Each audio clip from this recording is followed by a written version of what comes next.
I never thought I'd be the kind of person who falls apart in a public restroom.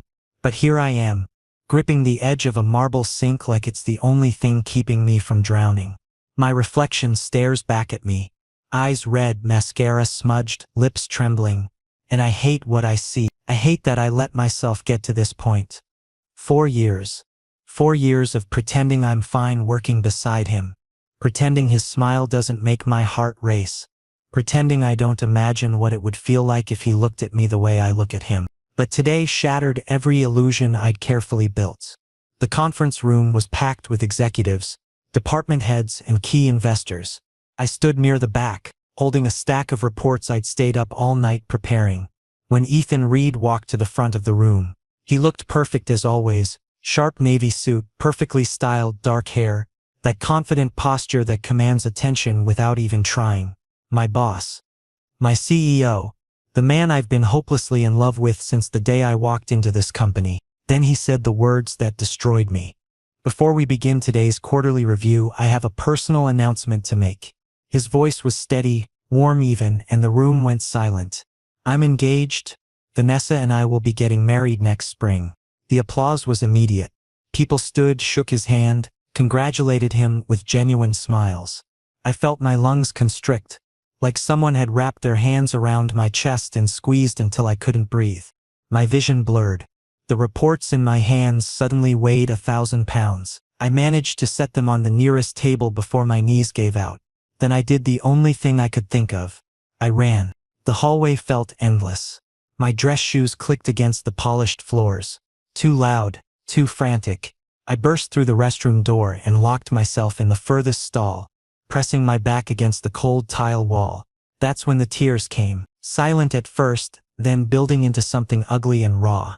I bit down on my fist to keep from making noise, but my shoulders shook violently.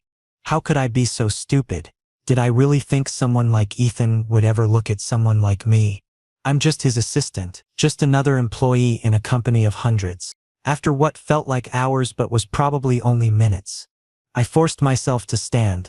I couldn't hide forever.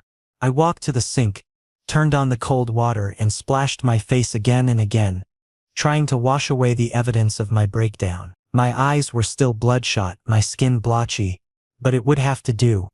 I took a deep breath, straightened my tie and tried to summon whatever dignity I had left. That's when I heard the door open behind me. I froze, praying it was just someone else from the office who wouldn't pay attention to me. But when I looked up at the mirror, my heart stopped.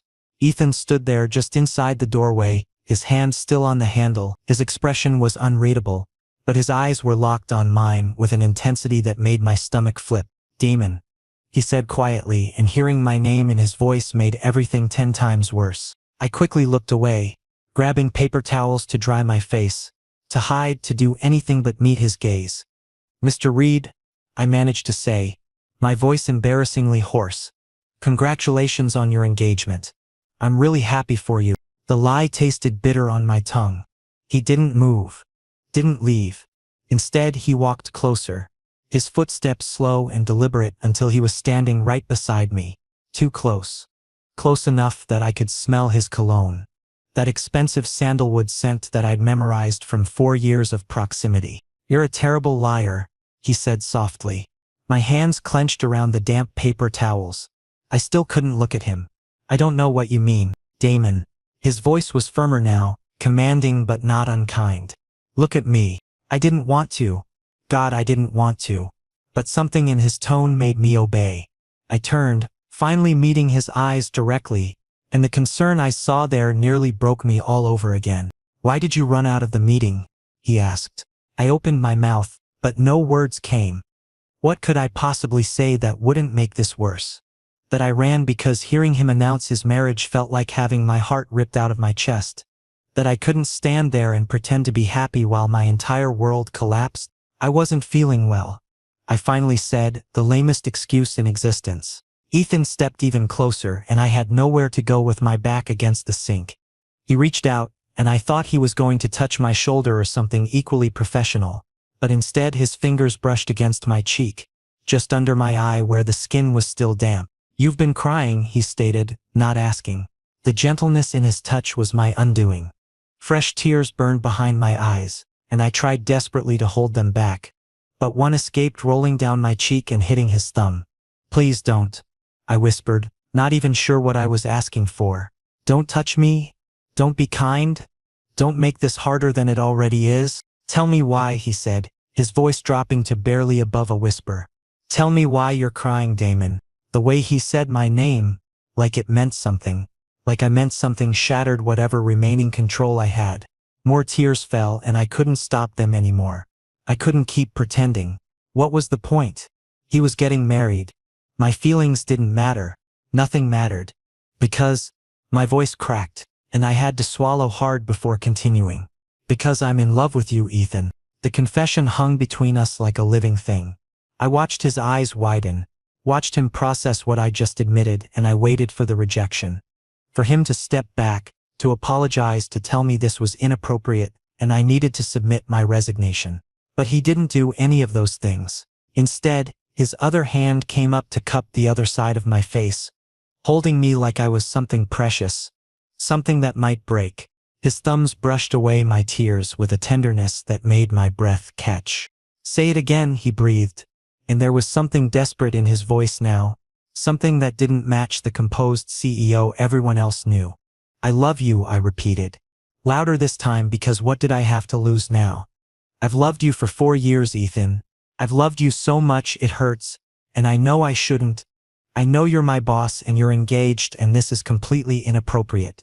But I can't keep lying anymore." For a moment we just stood there, him holding my face while tears continued to stream down my cheeks. Then Ethan did something that made absolutely no sense. He pulled out his phone with one hand, still holding my face with the other, and pressed a contact. I heard it ring twice before someone answered. "Cancel the engagement," Ethan said into the phone, his eyes never leaving mine. "Cancel everything. The venue, the invitations, all of it. Right now." I stared at him in complete shock as he ended the call and set his phone on the counter beside us. "What are you doing?" I asked, my voice trembling. "Something I should have done the moment my father suggested this arrangement," he said. Then he leaned in close, his forehead nearly touching mine.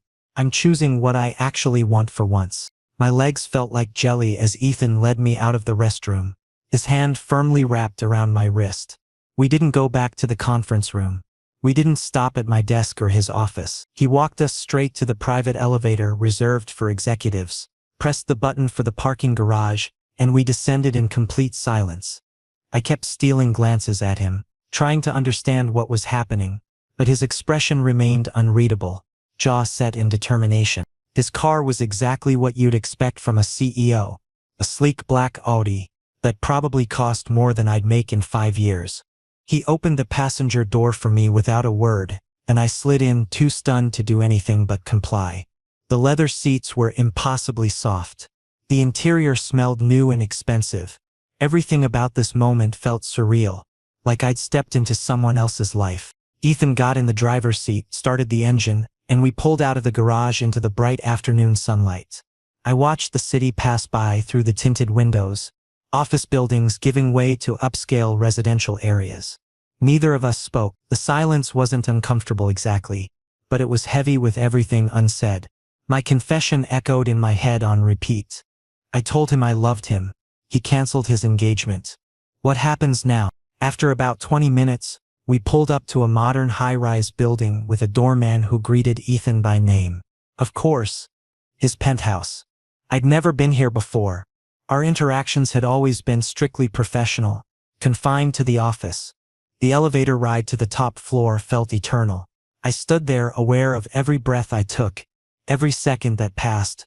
When the doors opened, we stepped directly into his apartment, and I couldn't help but stare.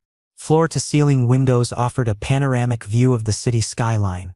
Everything was clean lines and expensive furniture, the kind of place you see in architecture magazines. It was beautiful but somehow cold, like a showroom rather than a home. "Sit anywhere," Ethan said, finally breaking the silence as he headed toward what I assumed was the kitchen. I chose the couch, perching on the edge, because sitting back felt too casual, too presumptuous.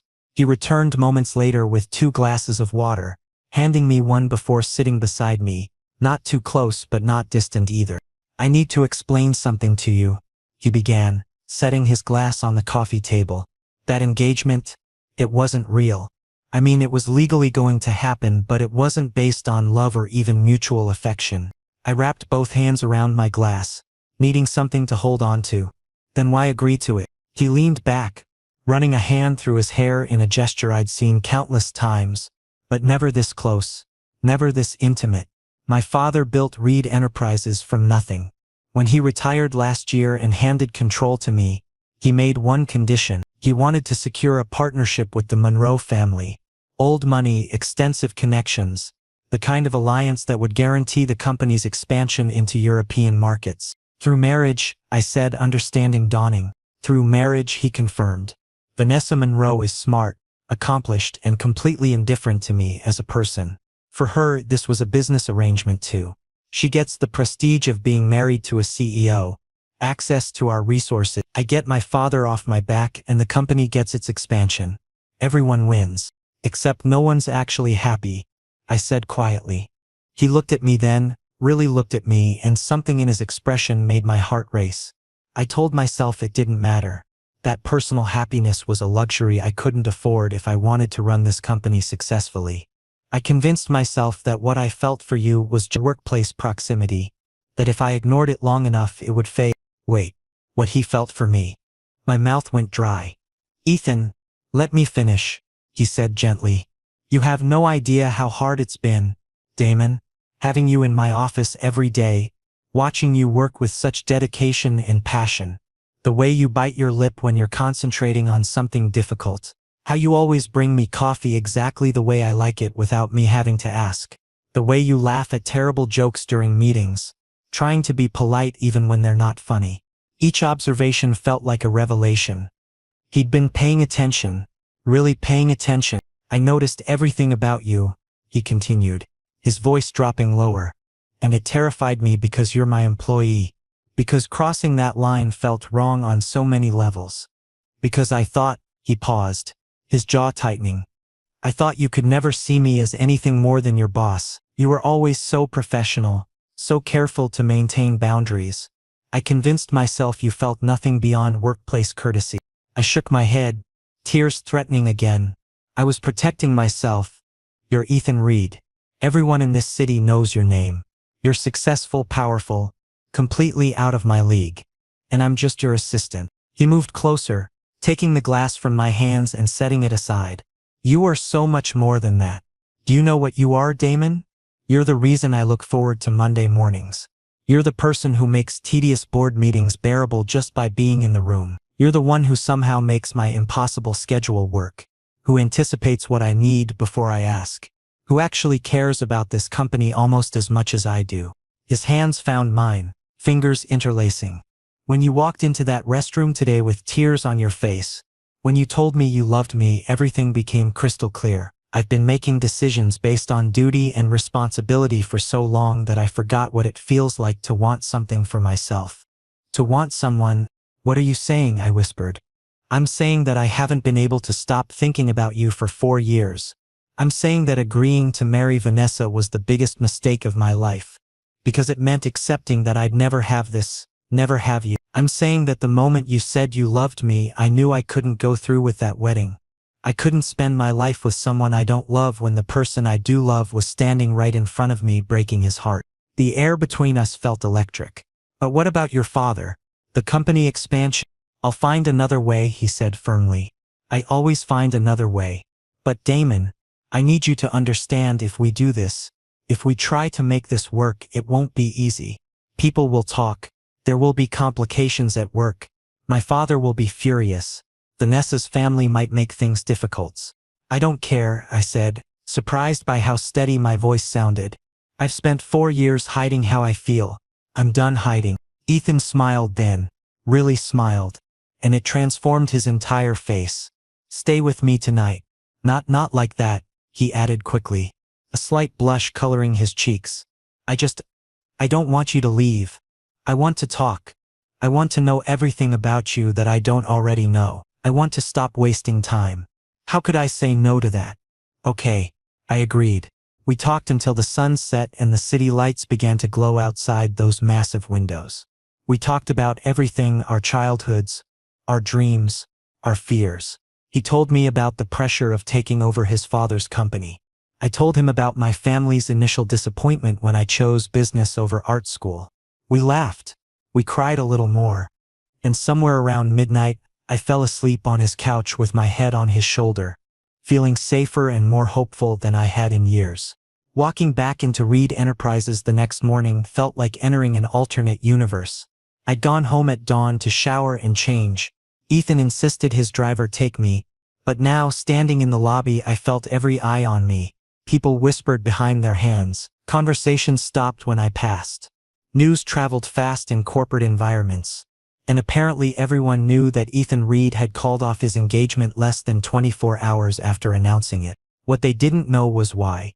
And I intended to keep it that way. My desk was exactly as I'd left it yesterday, though it felt like a lifetime ago. I'd barely sat down when my phone buzzed with a text from Ethan. My office. Now. Important. The walk to his office felt longer than usual. I nodded politely to colleagues I passed, ignoring their curious stares. When I reached his door, I knocked twice before entering, expecting a private moment, maybe even a stolen kiss, now that we'd admitted our feelings. Instead, I walked into a confrontation. A woman stood with her back to me, facing Ethan's desk. She wore a cream-colored designer suit that probably cost more than my monthly rent, her blonde hair pulled back in an elegant chignon. Even before she turned around, I knew who she was. You can't work for a CEO for 4 years without learning to recognize the key players in his life. Vanessa Monroe turned to look at me and her smile was razor sharp. "You must be Damon Carter," she said, her voice honey-sweet but with an edge that could cut glass. "Ethan's indispensable assistant." The way she said assistant made it sound like an insult. "Miss Monroe," I acknowledged, keeping my voice neutral and professional. I glanced at Ethan, trying to read the situation, but his expression was carefully blank. His CEO face, the one he wore during difficult negotiations. "I was just telling Ethan how surprised I was by his phone call yesterday," Vanessa continued, turning back to him, "ending our engagement without even having the courtesy to speak to me in person." "That's not you at all. There was nothing to discuss," Ethan said calmly. "The engagement was a mistake." "A mistake?" Vanessa's laugh was brittle. "We had a contract, Ethan. Our families have been planning this alliance for over a year, and you throw it away because of what? A moment of cold feet?" She didn't know. She genuinely had no idea that I was the reason, and something about that felt both relieving and terrifying. "My reasons are my own," Ethan replied. "I've already had my lawyers contact your family. Any financial obligations will be met." "You think this is about money?" Vanessa's composure cracked slightly, her voice rising. "Do you have any idea what you've done? My father called me at 6 this morning. Absolutely livid. He's threatening to pull all Monroe investments from Reed Enterprises. That's 40% of your current capital, Ethan." The number hit me like a physical blow. 40%. That was enough to cripple the company's operations. Maybe even force bankruptcy. Ethan's jaw tightened, but his voice remained steady. "That's his choice to make. Is it worth it?" Vanessa demanded, stepping closer to his desk. "Is whatever impulse made you do this worth destroying everything your father built?" I wanted to leave, to escape this confrontation that I had no right to witness, but I was frozen in place. This was my fault. If I'd never confessed, if I'd just kept my feelings buried like I had for 4 years, none of this would be happening. "Yes," Ethan said simply, and his eyes flickered to me for just a second before returning to Vanessa. "It's worth it." Something in his tone must have given him away, because Vanessa's eyes widened slightly. She turned to look at me again, really look at me this time, and I watched understanding dawn across her features. "Oh," she said softly, and then again with more venom. "Oh, it's him." The room felt like all the oxygen had been sucked out. "Vanessa," Ethan started, standing up from his desk. "No, it makes perfect sense now," she interrupted, her voice gaining strength. "The devoted assistant who's always by your side. The way you talk about him during meetings. I should have seen it earlier." She looked at me with something between pity and contempt. "You're the reason." I couldn't deny it, couldn't defend myself. My silence was confirmation enough. How long? Vanessa asked, directing the question at Ethan. How long have you been sleeping with your employee? That's inappropriate and inaccurate, Ethan said sharply. Nothing has happened that violated any professional boundaries. Until yesterday, Vanessa shot back. God, Ethan, do you realize what this looks like? A CEO who breaks off his engagement and immediately starts a relationship with his subordinate. The scandal alone could tank your company's reputation. She wasn't wrong. I'd been so caught up in the emotional whirlwind of yesterday that I hadn't thought about the practical implications. The power dynamic, the inevitable gossip, the potential accusations of favoritism or worse. What happens between Damon and me is no one's business but our own, Ethan said firmly. Tell that to the board of directors when my father demands your resignation, Vanessa replied coldly. She grabbed her purse from the chair. I came here hoping we could fix this quietly for both our family's sakes, but if you want to throw away your career for him, she gestured dismissively in my direction, then that's your funeral. She walked toward the door, and I had to step aside to let her pass. As she reached the threshold, she paused and looked back at Ethan one last time. My father will make this very difficult for you, she said. He doesn't forgive easily, and he has enough influence to make sure every major investor knows why you really canceled this engagement. I hope your assistant is worth losing everything. The door closed behind her with a decisive click. The silence that followed was deafening. I stood there, my heart pounding, trying to process everything that had just happened. 40% of investments gone. Potential forced resignation. Scandal. And it was all because of me. Damon, Ethan said gently, and I realized I was shaking. I should resign, I said quickly, the words tumbling out. If I resign, maybe it'll look better. Maybe her father won't pull the investments if... Don't finish that sentence, Ethan interrupted, walking around his desk to stand in front of me. You're not resigning. We're not hiding. I told you last night. I'm done making decisions based on what other people think I should do. But your company will survive, he said firmly. I've dealt with hostile investors before. Monroe's not the only source of capital. We'll find other partnerships, other solutions. What if you can't?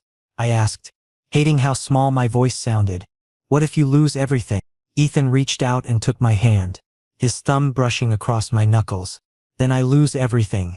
But Damon, I've already lived 4 years without you. I know what that feels like going through the motions, checking boxes, succeeding at everything that's supposed to matter while feeling completely empty. I'm not going back to that. I don't want to be the reason you fail, I whispered. You won't be, he assured me. You'll be the reason I remember why success matters in the first place. Because what's the point of building an empire if I can't share it with someone I actually care about? He pulled me closer, and despite everything, the threats, the complications, the uncertain future, I let myself lean into him, his arms wrapped around me, solid and warm, and for just a moment I let myself believe that maybe somehow we could actually make this work. We'll figure it out, Ethan murmured against my hair. Together. I wanted to believe him. God. I wanted to believe him, so badly, but Vanessa's words kept echoing in my mind.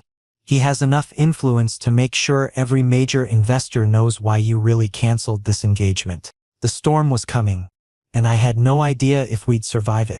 3 days. That's how long it took for Vanessa's father to make good on his threat.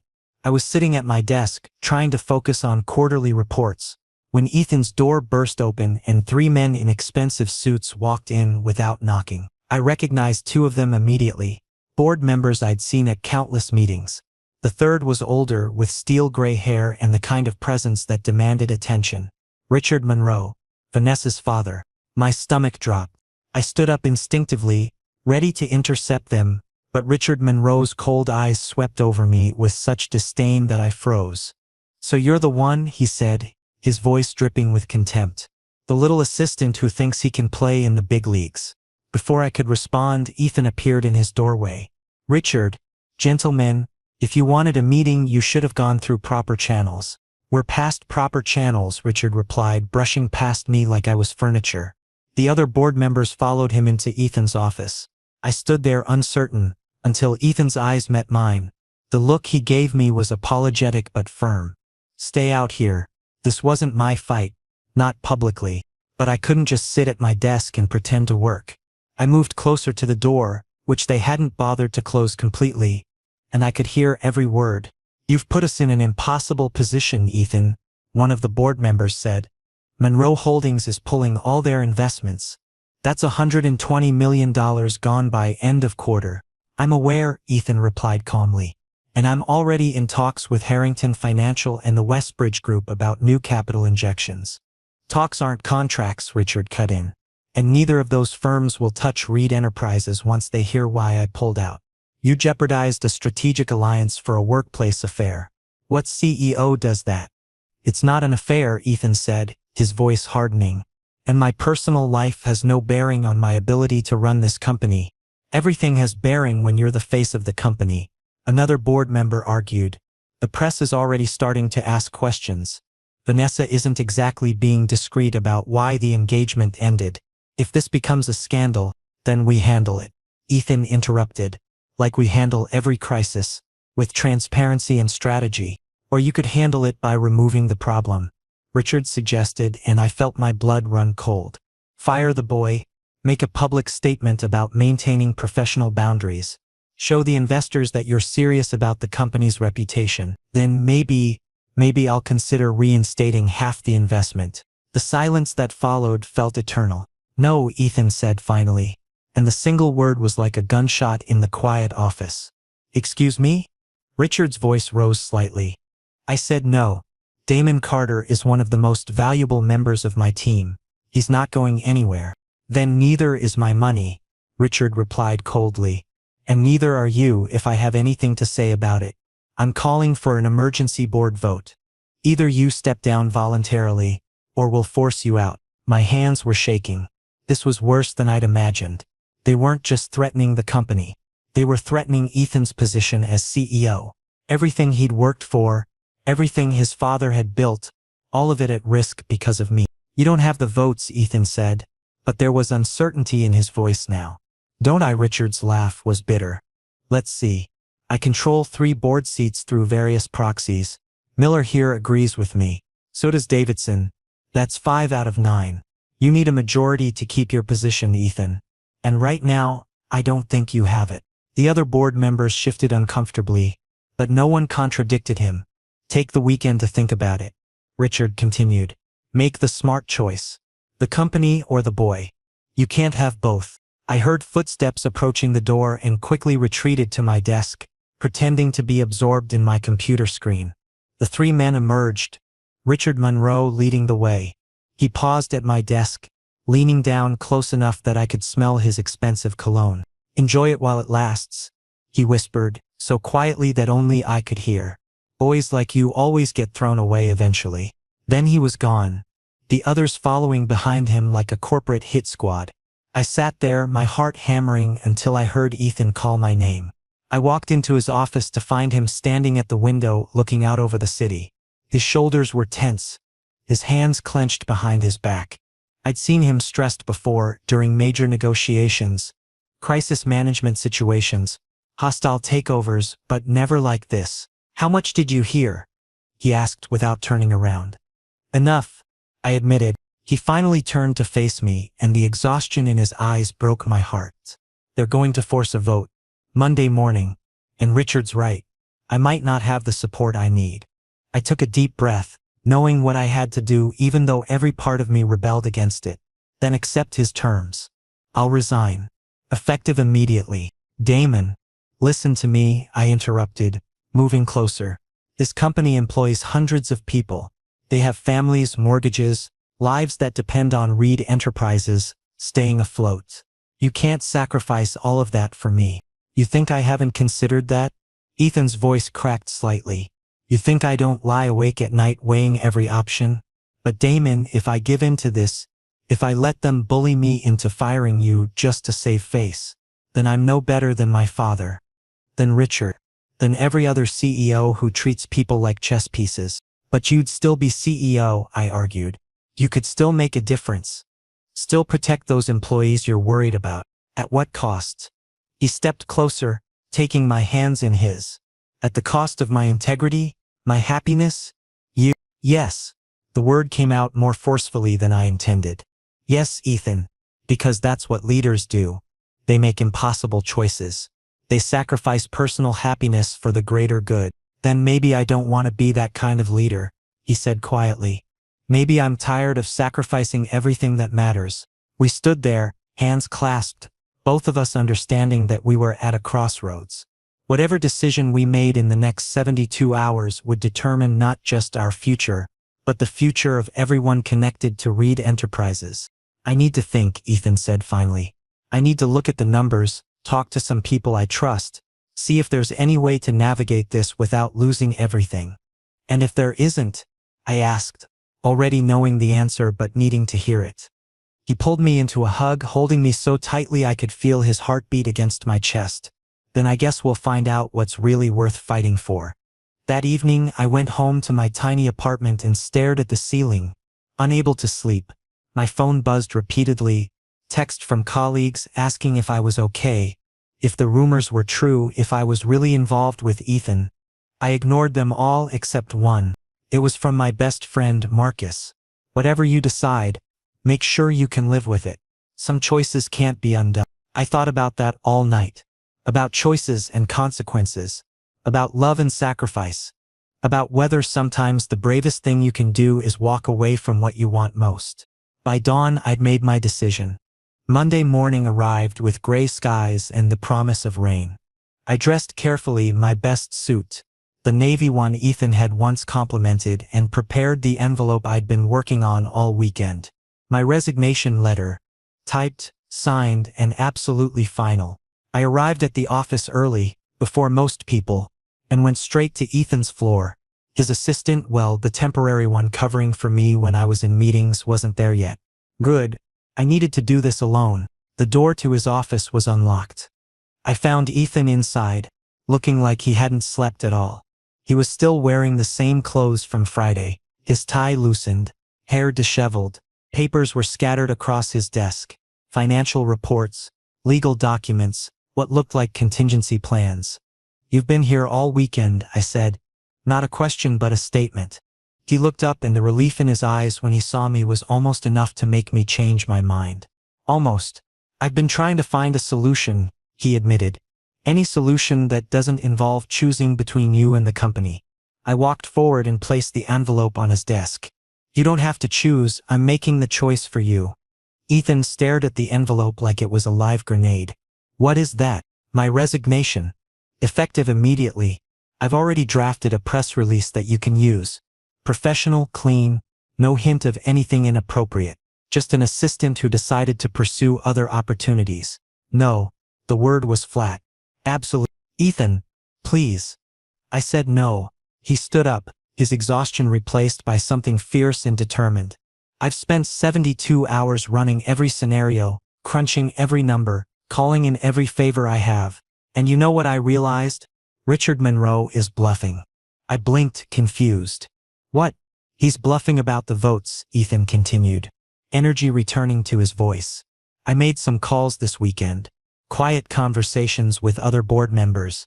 Turns out most of them aren't comfortable with Richard's ultimatum. They don't like the precedent it sets. Letting a single investor dictate company policy based on personal grudges. Hope flickered in my chest, but I was afraid to trust it. Are you sure? I'm sure that Davidson won't support Richard. And Miller's wavering. That means Richard has 3 votes at most, including his own. He needs 5. He doesn't have them. But the money is a problem, Ethan admitted. A significant problem. Losing Monroe Holdings' investment will hurt. We'll have to cut some projects, delay expansion plans. But it won't kill us. I've secured commitments from 2 other investment firms, smaller amounts, yes, but enough to keep us stable while we restructure. I wanted to believe him, wanted to trust that this could work out, but years of anxiety and self-doubt were hard to silence. And what about the scandal? The rumors? Ethan came around the desk and took the resignation letter, holding it up between us. Then he tore it in half. There is no scandal. 2 adults in a consensual relationship isn't scandalous. It's normal. The only people making this into something dirty are those who want to use it as leverage. He tore the letter again, and again until it was confetti in his hands. I'm not accepting your resignation, Damon. I'm not letting you sacrifice yourself, and I'm not backing down. But your father, what will he think? For the first time that morning, Ethan smiled. I called him yesterday. Told him everything. Do you know what he said? I shook my head, afraid to guess. He said it's about time I stopped living my life according to other people's plans. Ethan's smile grew wider. Apparently he never actually liked the Monroe family. He just thought the business alliance made sense. But he'd rather have a son who's happy than a son who's miserable and profitable. Tears stung my eyes.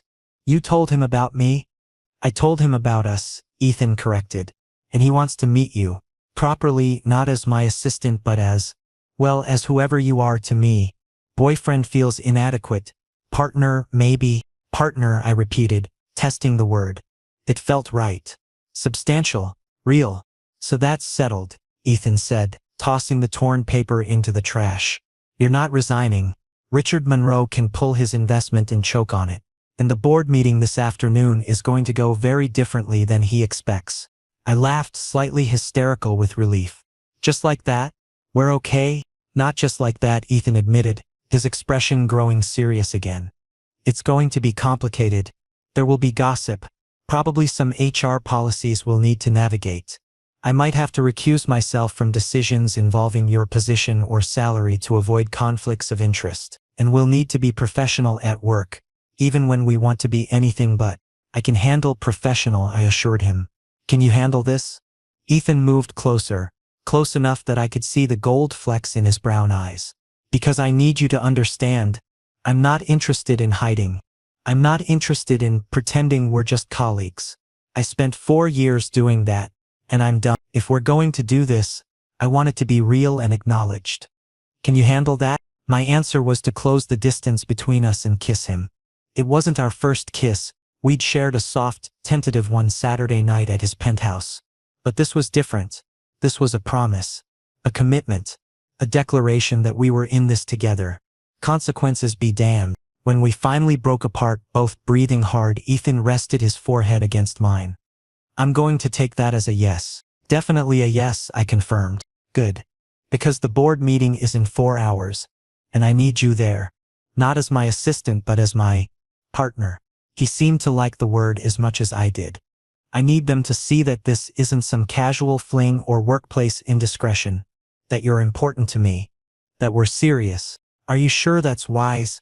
I asked. Won't it just give them more ammunition? Let them try, Ethan said. His CEO confidence fully restored. I'm done being defensive about us. It's time to go on the offense. The morning passed in a blur of preparation. Ethan reviewed his strategy, made final calls to keyboard members, and worked with his legal team to ensure everything was airtight. I sat in on the meetings, no longer hiding in the background but participating, offering insights, being acknowledged as more than just an assistant. When the board meeting time arrived, I was terrified, but I wasn't alone. Ethan squeezed my hand once before we entered the conference room, a gesture hidden from view but filled with meaning. Ready? He asked. I took a deep breath. Ready. We walked in together, side by side, and I realized that whatever happened next, we'd face it the same way. Together. The conference room felt different this time. When I'd stood in here 2 weeks ago and heard Ethan announce his engagement, I'd been invisible, just another employee in the background.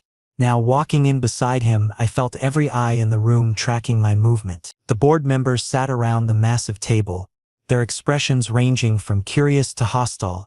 Richard Monroe occupied the seat at the far end, his posture radiating smug confidence. Gentlemen, Ethan began, his voice calm and authoritative.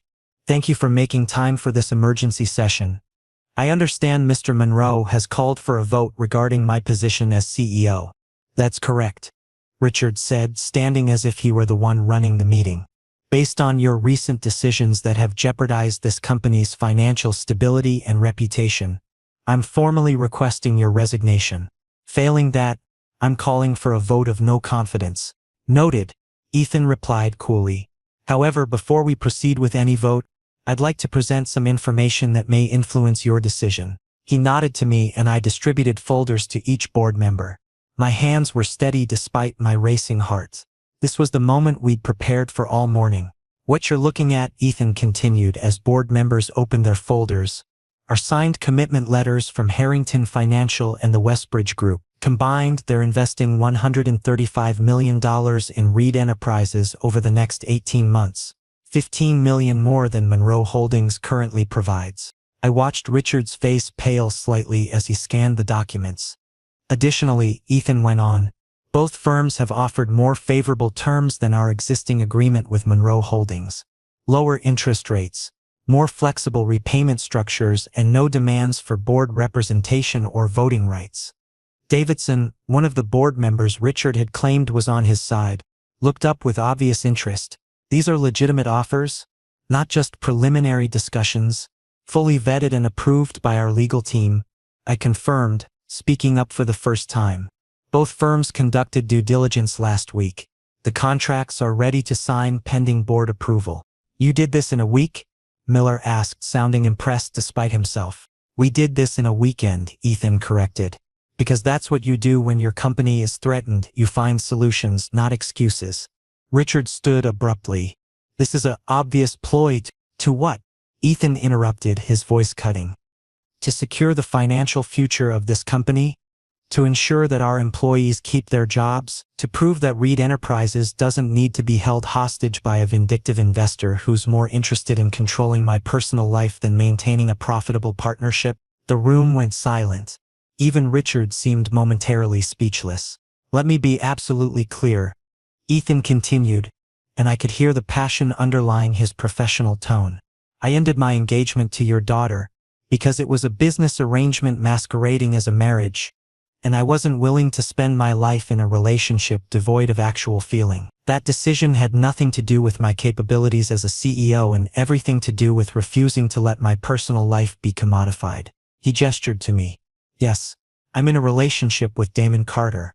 Yes, he's been my assistant for 4 years, but that relationship began after my engagement ended, and it has been conducted with complete transparency. Our HR department has been notified, appropriate protocols are being implemented, and there is zero evidence of any impropriety or preferential treatment. He's still your subordinate, Richard argued, though his voice had lost some of its conviction. The power dynamic alone is being addressed. Ethan cut him off. Damon will be transferring to a different department at his request, reporting to someone else, at the same salary and title level. We're not hiding anything, Rich. We're handling this exactly the way any professional organization should, with clear policies and ethical boundaries. I hadn't known about the transfer until this moment, but it made sense. It was the smart play, the one that protected both Ethan and the company from any legitimate criticism. Now, Ethan said, his tone hardening, let's talk about what you've done, Richard. You've used your investment as a weapon to try to control my personal decisions. You've threatened to destroy a company and the livelihoods of everyone who works here, because I refused to marry your daughter. And you've attempted to manipulate other board members into supporting a vote that serves no purpose except your own ego. He looked around the table, making eye contact with each board member. I'm not asking you to approve of my relationship. I'm not even asking you to like me.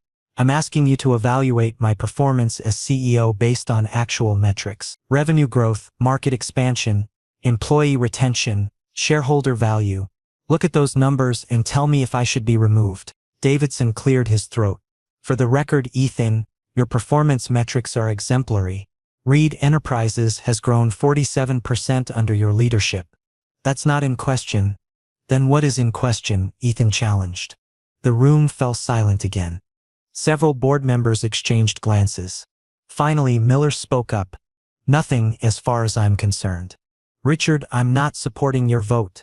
This is personal vendetta disguised as corporate governance, and I want no part of it. Agreed, Davidson added. The financial commitments Ethan secured are actually better than our current arrangement. I see no reason to make any changes in leadership. One by one, other board members voiced their support for Ethan.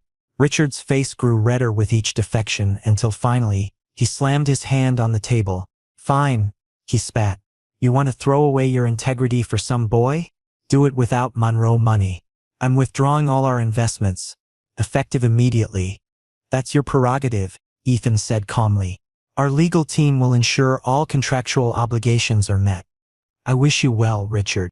Richard grabbed his briefcase and stormed toward the door but paused when he reached where I was standing. For a moment, I thought he might say something cruel, make one final attempt to make me feel small and worthless. Instead, he just shook his head and left. The tension in the room dissipated immediately. Board members started chatting among themselves, reviewing the investment proposals with renewed interest.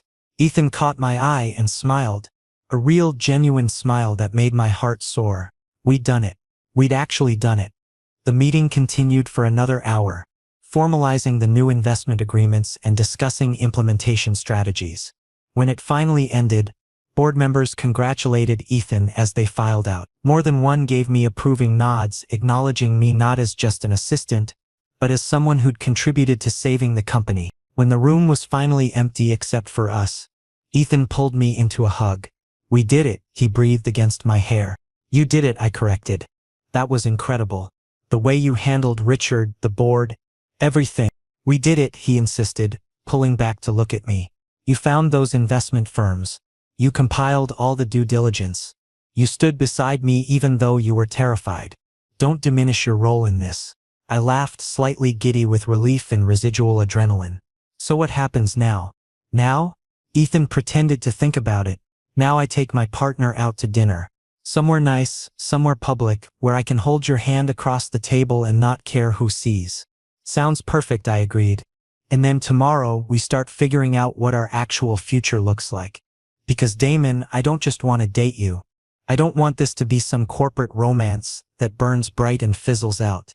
I want to build something real with you." My throat tightened with emotion. "Like what?" "Like everything," he said simply. "Like a life together. Like waking up next to you every morning and knowing that I chose happiness over duty. Like proving that love isn't a weakness or a distraction. It's what makes all the rest of it worthwhile." I kissed him then, not caring that we were still technically in the office, not caring about protocols or policies. Because he was right. We'd fought for this for us and we'd won. "I love you," I said when we finally broke apart. "I love you too," he replied. "And I'm never letting you go." As we left the conference room hand in hand, I looked back one last time at where this had all begun. 2 weeks ago, I'd stood in this same space and felt my heart shatter. Now I was walking out with it fully intact, held safely in the hands of a man who'd risked everything to choose me. Some love stories are easy. Ours had been a battle. But every scar, every tear, every moment of doubt had been worth it. Because in the end, we didn't just find love. We fought for it, and we won.